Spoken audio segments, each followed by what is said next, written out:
The impact of this missionary invasion was devastating, as it succeeded in sowing the seeds of division and declined thought.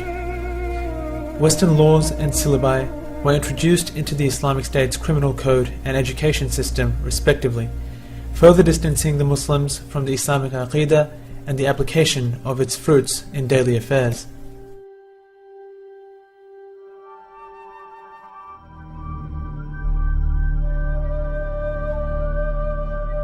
The objectives of the missionaries is well summed up by Samuel Zwemer, a leading missionary speaking at a conference in Jerusalem in 1935, where he reminded the Christian missionaries of their objectives.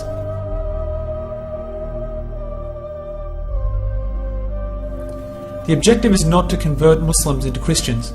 This would be an honor for them. Rather, the objective is to stray Muslims away from Islam so that they become individuals with no relationship to Allah. By this, you will be paving the road in the new imperialistic era in the Muslim world. You will be preparing the Muslim mentality to accept to go in the path which you are preparing for them.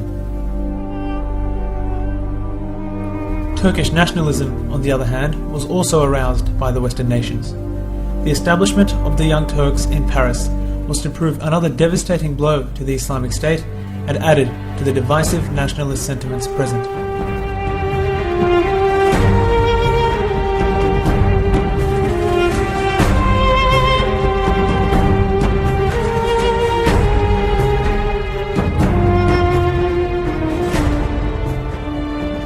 In 1908, the Young Turks, or the Committee of Union and Progress, were able to seize power, gaining the explicit approval of the West, for they were made up of like-minded nationalist and secular reformists.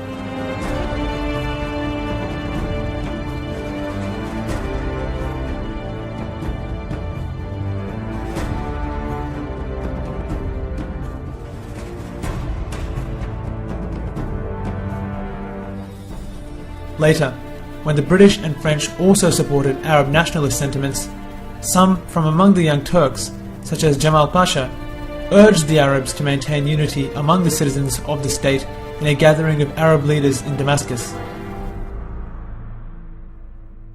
However, his speech was full of patriotism and can be said to have consolidated patriotism and further distanced the idea of unification upon the Islamic Aqidah alone.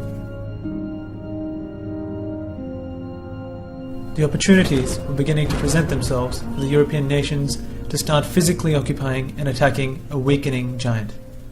Russia and France began to attack and occupy parts of the Ottoman Caliphate in the second half of the 1700s.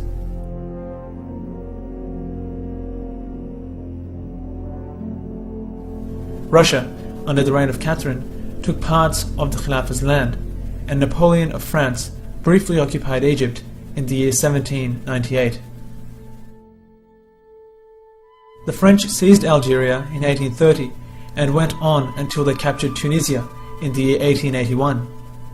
They then occupied Morocco in 1912. Italy received most of Libya in 1911, and East Africa was thus almost completely severed from the Caliphate's dominion. Likewise, Britain occupied Aden in 1839 and extended its control to Lahaj and the 9 protectorates from the borders of southern Yemen to the eastern border of the island. The English had already occupied India long before that date, and by colonizing it, they took Islamic sovereignty away from what was formerly an Islamically ruled land. Then, in 1882, Britain captured Egypt, and in 1889, it spread its expansive influence over Sudan.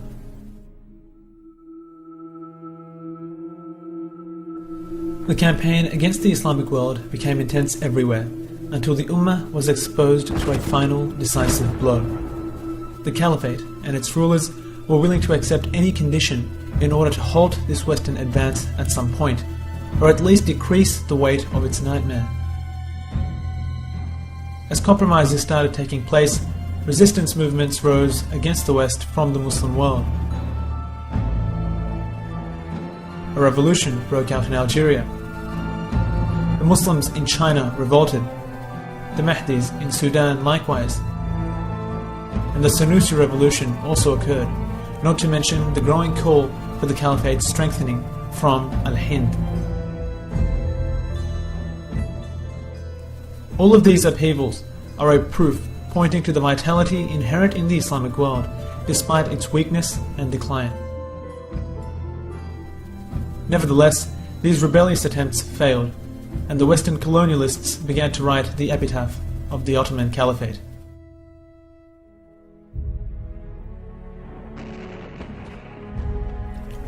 With the outbreak of World War I, the Islamic State made the fatal mistake of entering the war. Germany had convinced the Sultan to enter the war as an opportunity to reverse the Western occupation of parts of the Islamic State.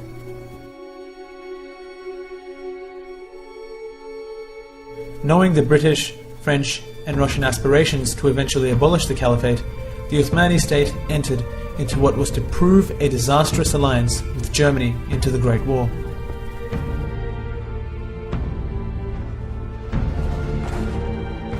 Of the defining moments of the war, which triggered a series of political events towards the abolishment of the Caliphate, was the rise of Mustafa Kemal.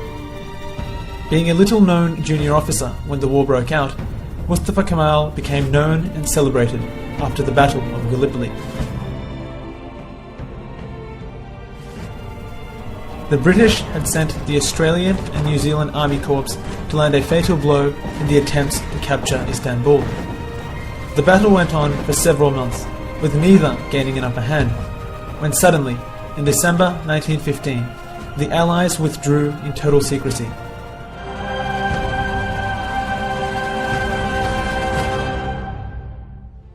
Simultaneously, the Allies were able to gain the support of the Arabs, and through the treachery of the likes of King Faisal and Sharif Hussein, were able to build an enemy within the Ottoman state.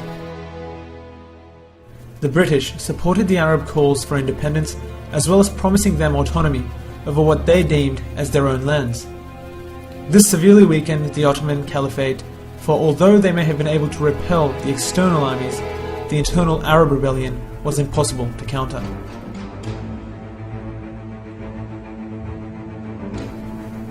Mustafa Kemal, with his newfound fame after the Battle of Gallipoli, began to suspiciously promote and work for the idea that the Ottoman Caliphate should withdraw from the war despite the victory at Gallipoli. He began to make public his holding of Britain in great esteem over the ally Germany, and with various political maneuvers was able to gain power, leading to the eventual official abolishment of the Caliphate.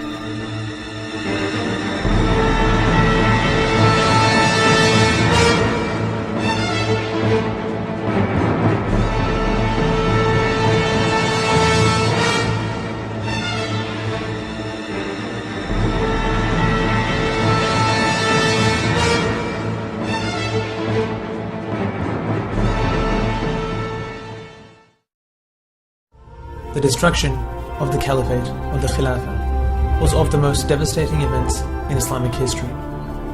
The lands were divided, the Sharia made irrelevant, the Arabic language left unutilized, the call to prayer abandoned in places, the resources of the Muslims pillaged, and countless atrocities perpetrated against them.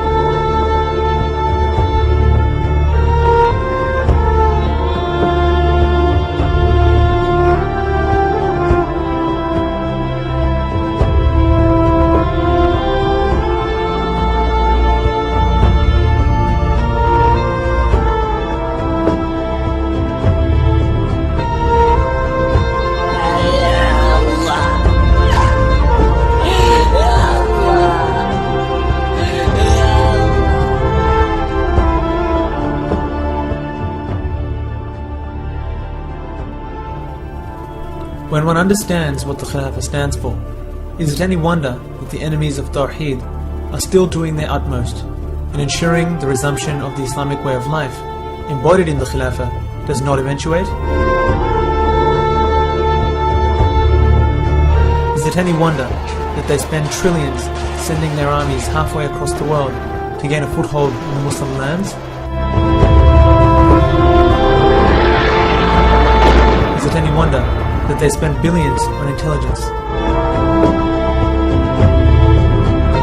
Is it any wonder that plots are hatched to create division between Muslims themselves?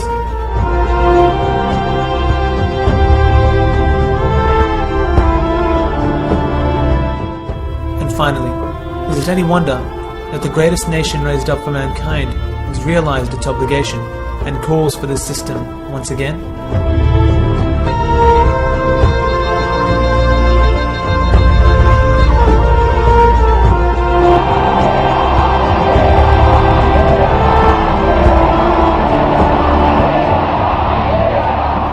Truly, the return of the Khilafah is only a matter of time.